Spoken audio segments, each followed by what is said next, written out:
ഇത് പൂച്ച കരയുന്നതാ. കുറച്ചേ ഉള്ളൂ. അല്ല എനിക്കിഷ്ടം തോന്നും, പറഞ്ഞോ. പൂന്തോട്ടത്തിൽ പറയണോ? എനിക്ക് ചമ്മലാണ്. അത് കുഴപ്പമില്ല. അല്ല അവര് ചമ്മിക്കോളൂ, പാടിക്കോ.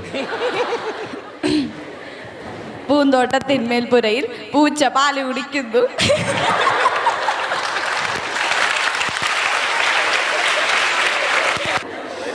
കണ്ണുമടച്ച് പാല് കുടിക്കുന്നു.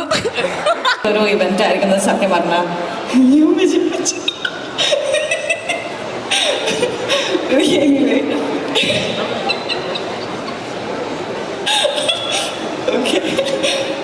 ശങ്കർ ഇപ്പൊ നേരത്തെ പറഞ്ഞ